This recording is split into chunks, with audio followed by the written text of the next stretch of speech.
chooses to challenge the establishment. This isn't to be confused with the fictional Al-Qaeda, which was actually the name of a computer database for the U.S.-supported Mujahideen in the 1980s.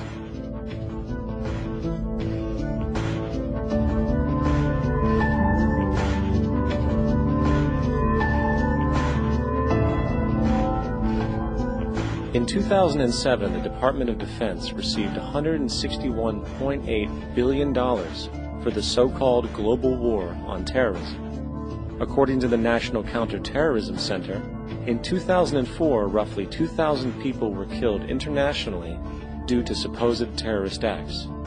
Of that number, 70 were American.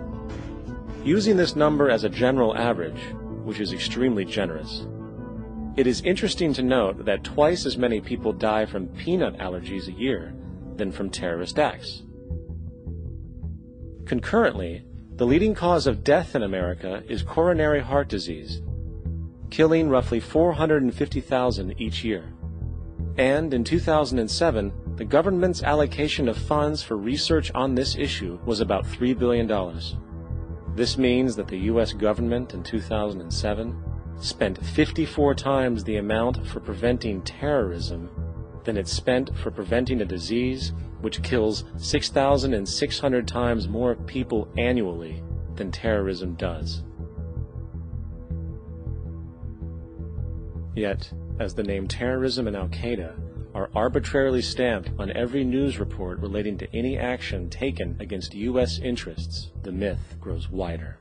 In mid-2008, the U.S. Attorney General actually proposed that the U.S. Congress officially declare war against the fantasy. Not to mention, as of July 2008, there are now over 1 million people currently on the U.S. terrorist watch list. These so-called counterterrorism measures, of course, have nothing to do with social protection, and everything to do with preserving the establishment amongst the growing anti-American sentiment both domestically and internationally, which is legitimately founded on the greed-based corporate empire expansion that is exploiting the world. The true terrorists of our world do not meet at the docks at midnight or scream Allah Akbar before some violent action. The true terrorists of our world wear $5,000 suits and work in the highest positions of finance, government, and business. So, what do we do?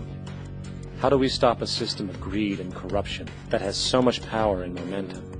How do we stop this aberrant group behavior which feels no compassion for, say, the millions slaughtered in Iraq and Afghanistan, so the corporatocracy can control energy resources and opium production for Wall Street profit?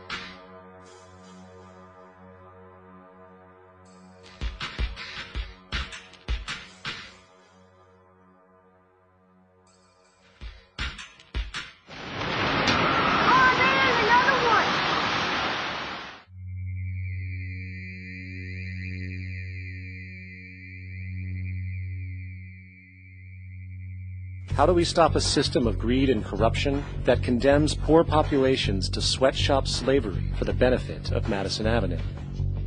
Or that engineers false flag terror attacks for the sake of manipulation?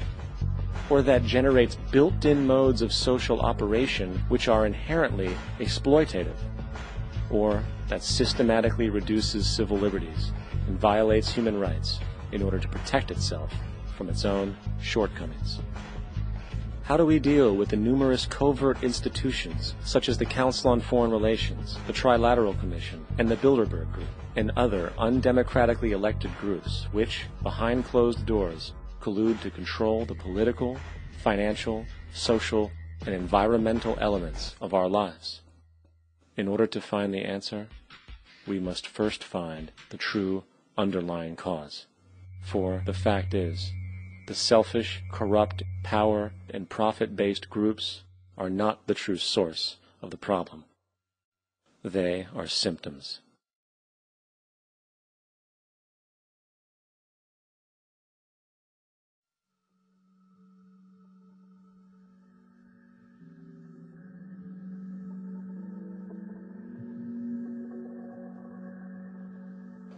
My name is Jock Fresco.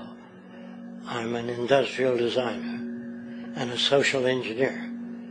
I'm very much interested in society and developing a system that might be sustainable for all people. First of all, the word corruption is a monetary invention. That aberrant behavior that's disruptive to the well-being of people, while you're dealing with human behavior. And human behavior appears to be environmentally determined, meaning if you were raised by the Seminole Indians as a baby, never saw anything else, you'd hold that value system.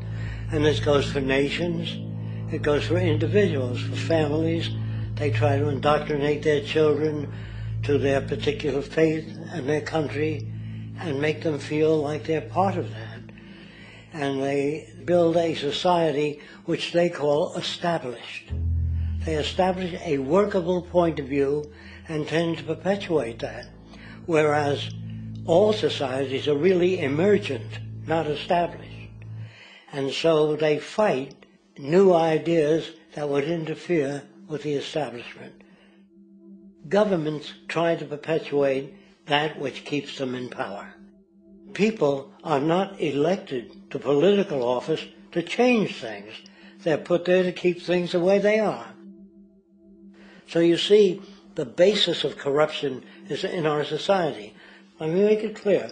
All nations, then, are basically corrupt because they tend to uphold existing institutions. I don't mean to uphold or downgrade all nations, but communism, socialism, fascism, the free enterprise system, and all other subcultures are the same. They are all basically corrupt. The most fundamental characteristic of our social institutions is the necessity for self-preservation. Whether dealing with a corporation, a religion, or a government, the foremost interest is to preserve the institution itself. For instance, the last thing an oil company would ever want is the utilization of energy that was outside of its control, for it makes that company less relevant to society. Likewise, the Cold War and the collapse of the Soviet Union was, in reality, a way to preserve and perpetuate the established economic and global hegemony of the United States. Similarly, religions condition people to feel guilty for natural inclinations, each claiming to offer the only path to forgiveness and salvation. At the heart of this institutional self-preservation lies the monetary system, for it is money that provides the means for power and survival.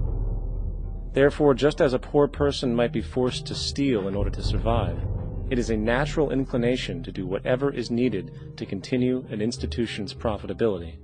This makes it inherently difficult for profit-based institutions to change, for it puts in jeopardy not only the survival of large groups of people, but also the coveted materialistic lifestyles associated with affluence and power.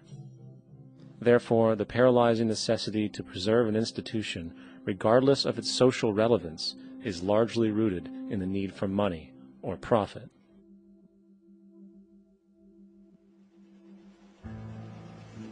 What's in it for me is why people think.